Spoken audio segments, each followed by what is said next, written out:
Hello everybody and welcome back to the show. Today, first I want to give you a little update of my life because hopefully you're interested. Maybe not, but I'm going to do it anyway just because I'm happy. So the reason that I didn't record a podcast last week, I had a lot of things going on, so I'll fill you in. So number one, I finished my nutritionist exam, which took a lot of time last week. It's 100 multiple choice questions and 6 essay questions, and the essay questions are really detailed, so it just took a while. On top of that, I signed on as a Beachbody coach, which I will talk about later more in depth, but I'm super excited about it because it's gonna, add some variety to my coaching and the coaching options I offer and the different, styles that people have or like for their weight loss. So I'm super excited about that. And then over the weekend, I got engaged. We went to the Houston Rodeo and in the middle of the Brad Paisley concert on what the song was, My Everything. He gets down on one knee and asks me to marry him, and I say, what? Then yes, in that order. It was just a beautiful moment, and he is a beautiful soul, and I love him so much, and so I'm super happy with all of that. So with all of that going on, didn't get a chance to record a podcast, but that's what we do when we don't have time or we, drop the ball. We just pick up and start again next week. So today, what I want to talk to you about, it kind of stems from the whole Beachbody thing of having this variety in my coaching style, is I want to talk about your option when it comes to weight loss and healthy living. A lot of people when they coach or, they're representing a diet company or a fitness company or a supplement company, they push whatever that company pushes. And it's how that company makes money. It's how we all are trying to make money, and I get that. But what I kind of want to, be different in the fact that I feel like everyone is unique, and your health is unique to you, and how you choose to get healthy is going to be unique to you, because we all have different lives that we live and different preferences and all those good things. Now there are some non-negotiable facts when it comes to losing weight. The first is you have to be in a calorie deficit to lose weight. So let's just talk about real quick so you understand that. So calories are what we consume, and that provides energy to our body.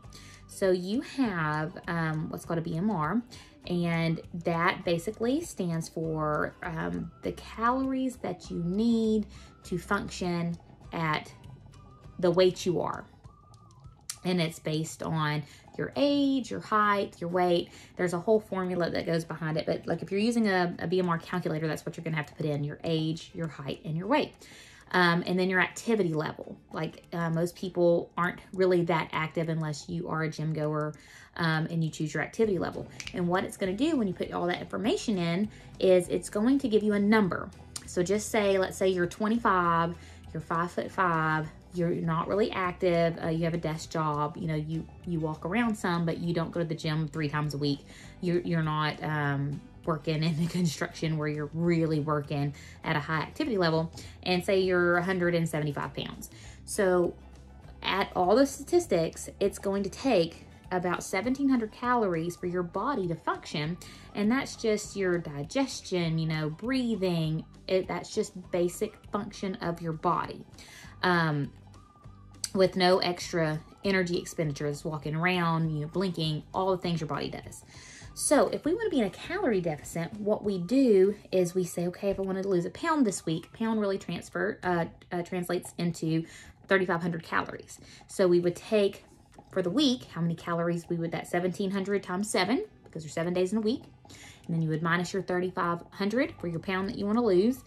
And then you would divide that by 7, and I'll tell you how many calories a day you need to eat. So that's number one. And if that sounded like gibberish, if you're trying to lose weight and you want help with any of this, you know how to contact me and I can help you with that. But that will give you a number that you need to try to achieve, whether that's 1,500 calories, 1,600 calories. If you weigh more than 175, you may be at 2,200 calories. Whatever that calorie need is, you'll know that number. But there are multiple ways that you can get those calories, because basically your macros, trying to keep this all very simple, your macros all contain calories. So your proteins have 4 calories per gram, and your carbs have 4 calories per gram, and your fats have 9 calories per gram. So you can mix those up a lot of different ways to get that calorie goal that you're after. So you have choices. You can choose a higher carb, a lower fat diet, or you can choose a higher fat and a lower carb diet. You can choose somewhere in the middle, but you're probably not going to get as good as results if you choose somewhere in the middle. What we want to avoid is a high carb, high fat diet. You don't want both of those things super high, because I'll tell you why. When you eat carbs, your body signals to your cells to open up because it's about to produce insulin, which is going to store for energy for later, right? So when you eat those carbs, your cells open up. Well, if you eat fat, those cells are just going to eat up that fat. So you're going to store fat, okay? So we don't want that to happen. So we need to either, signal the energy to be stored by fat or carbs. We don't want high of both at the same time. So that's like a really simple way of kind of getting you to understand why you want to choose either higher carbs or higher fat. So some examples of, I guess, the well-known diet styles that are high, higher in carb. It's going to be more of your paleo diet, because you get, you don't get on paleo a lot of grains and meats, but you can have fruits, and fruits are higher in carbs. So paleo could be either one. You can manipulate it more for high carb, or you could take away the fruit and really have a, more of a, higher fat with your healthy fats. But back to high carb, you have your clean eating. So clean eating is gonna be all your vegetables, all your, anything that's not like a whole lot of dairy and a whole lot of fat. You're gonna be more on clean, like Whole30, those kind of things. They're gonna be more in carbs because they're encouraging complex carbohydrates, which are not bad. They're good for you. 21-Day Fix with Beachbody is a little higher in carb, lower in fat. It's probably more of a moderate than high carb, but you do get more of those carbs. If you're concentrating on high fat, you're going to be more of the keto, the low carb, Atkins, those kind of thing. Paleo, once again, can be more of that high fat, low carb if you don't put all those fruits in it, and you choose like berries and strawberries, which I have here for a sec. You can't see that if you're on the podcast, but you can if you're watching the recording. And then you have things like the Mediterranean diet. So the Mediterranean diet's a really good diet too. I really love that one. And it's more of the higher fat, lower carb. You just have to watch some of the grains that are allowed with Mediterranean, but you can manipulate it either way. Then you have stuff that are kind of in the middle. Like I told you, 21-Day Fix. Carb cycling is going to be kind of in the middle, where you do like a couple of low carb days mixed with a high carb day. And then you have other things that are probably more in the middle, which are, like if you follow My Plate, which it basically just has all the food groups, like the food pyramid. It's going to be more higher carb, lower fat on My Plate. They do encourage a lot of lower fat things. They don't even, in My Plate, they don't even have a category for fat. But they do allow dairy, which you'll get fat. So it's probably higher carb, but maybe it depends on how you manipulate it, could be in the middle, but it's definitely not higher fat. Then you have calorie counting, which would probably be somewhere in the middle, because you're just basically trying to count out those calories, not really concerned what macros are going into your diet, just the calories. And then you have things like intuitive eating, which is kind of like calorie counting. You're just trying to make sure you're mindfully eating and choosing, better things to eat. So with going through all of these things, you can manipulate your diet however you want to get either the higher carb or the higher fat. So there are all those options out there. So don't feel restrained and restricted that you have to choose a diet. You can make your food work for you in a way that's good for you.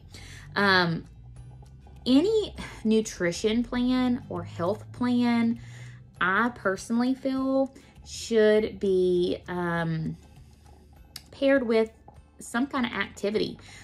You see all the time people saying, "No, you can follow this and you can lose weight, not exercise."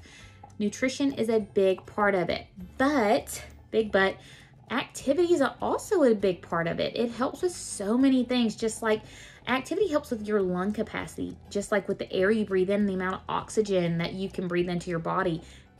Physical activity does a lot with that. So I feel it should be paired, and I'm not saying you have to go to the gym 5 days a week or even 3 days a week, but you can take a brisk walk, you can go hiking, you can go biking.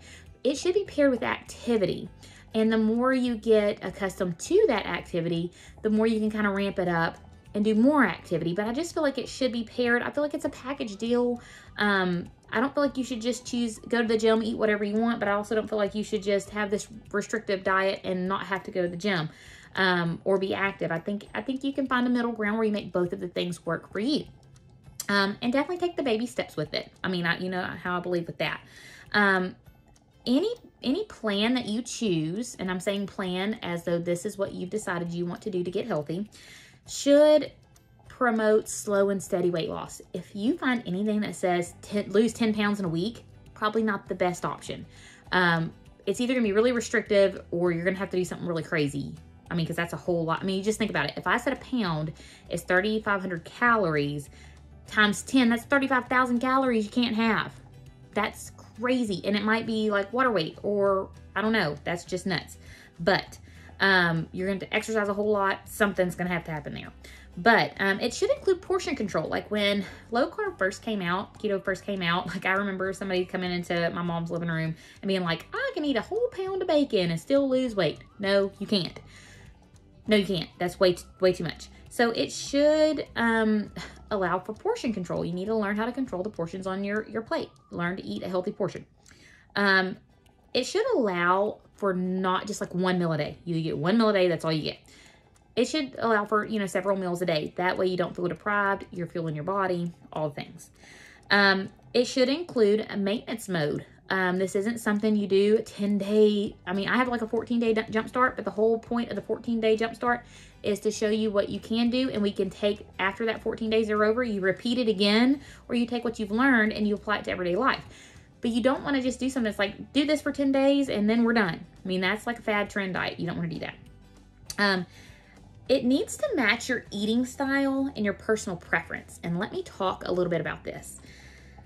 So what does that mean? Number one, it needs to be affordable. Like if you find some eating plan, like I've done several, and they ship the food to your door, they're expensive. They're so expensive. I know groceries are expensive right now, but this stuff is like you're getting packaged cardboard, flavored cardboard, and it's expensive.